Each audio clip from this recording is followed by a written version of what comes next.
নবী করিম সাল্লাল্লাহু আলাইহি সাল্লামের হাদিস থেকে আমাদেরকে শিক্ষা নিতে হবে। রাসূল কিন্তু মুসলমানদের ক্ষেত্রে তিনি বলে দিয়েছেন, মাল্লা ইয়ারহাম লা ইরহাম, যে ব্যক্তি দয়া করে না তার প্রতি কোনো দয়া করা হয় না। যদি আপনি কারোর উপর দয়া ভালোবাসা যদি না দেখান, তাহলে মনে রাখবেন আল্লাহ রাব্বুল আলামিন আপনার প্রতি ভালোবাসা দেখাবে না।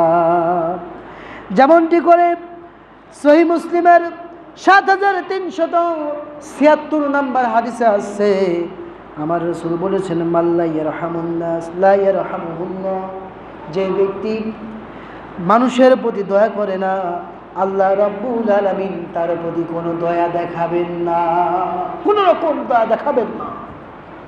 আপনি যদি মানুষকে ভালোবাসতে না পারেন, মানুষকে যদি কাছে টেনে না নিতে পারেন, তাহলে আল্লাহ রাব্বুল আলামিন আপনাকে দয়া ভালোবাসা কোনোটি দেখাবেন না।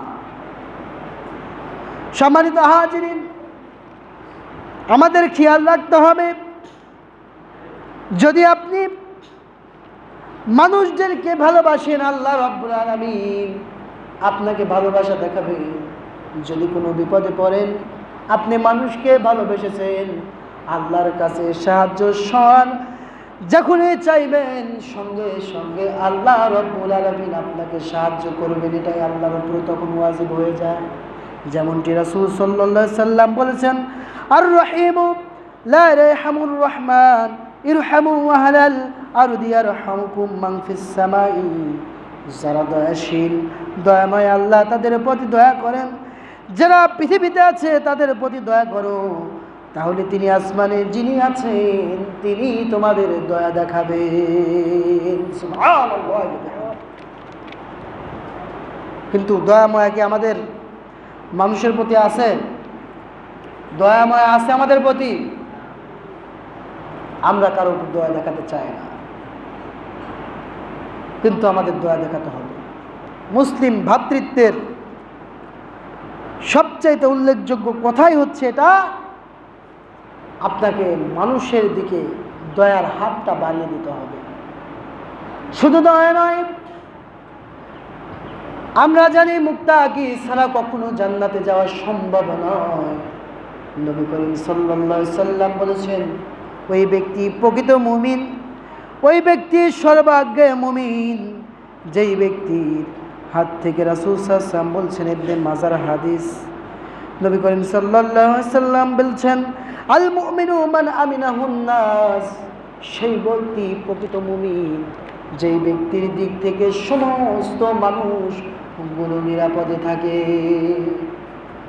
ইবনে মাজার ৩৯৩৪ নম্বর হাদিস, এটা রাসূল সাল্লাল্লাহু আলাইহি ওয়াসাল্লাম বলেছেন, ওই ব্যক্তি প্রকৃত ইমানদার, আল্লাহওয়ালা ব্যক্তিত্ব, যার দিক থেকে সমস্ত মানুষগুলো নিরাপদ হয়ে থাকে।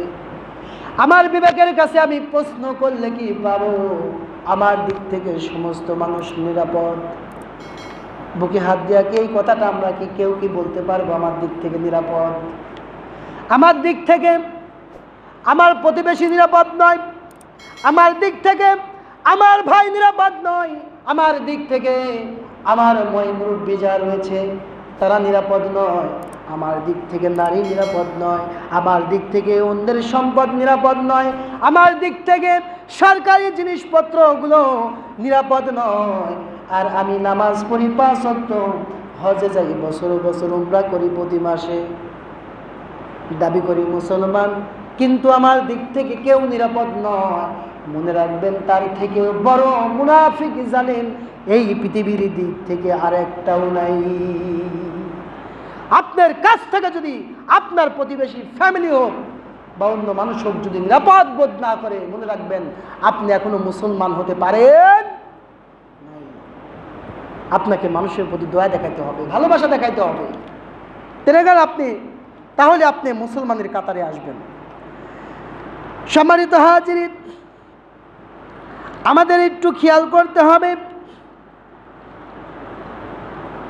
রাসূল সাল্লাল্লাহু আলাইহি ওয়াসাল্লাম একাধিক হাদিসের মধ্যে অনেক কথাগুলো বলেছেন।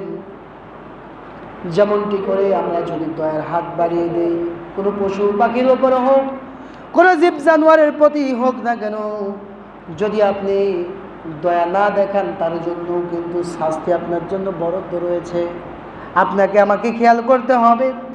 রাসূল সাল্লাল্লাহু আলাইহি ওয়াসাল্লামের হাদিস থেকে আমরা জানি, আল মুস্তাদরাক হাকিমের মধ্যে হাদিসগুলো এসেছে, নবী করিম সাল্লাল্লাহু আলাইহি ওয়াসাল্লাম বলেছেন, যদি কোনো মানুষ একটি চড়ুই পাখির প্রতি বা তার চেয়ে বড় কিংবা ছোট তার হক যদি কোনো বান্দা নষ্ট করে ফেলে, তাহলে কিয়ামতের দিন আল্লাহ রাব্বুল আলামিনের কাছে তার জবাবদিহি করতে হবে।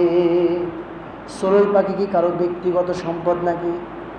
আপনার আমার কারো ব্যক্তিগত সম্পদ চড়ুই পাখি? কিন্তু এই পাখিরা যদি আপনি হক নষ্ট করেন, বিনা প্রয়োজনে যাকে যদি হত্যা করেন, কিয়ামতের দিন আপনাকে কি করতে হবে? আল্লাহর কাছে জবাব দিতে হবে।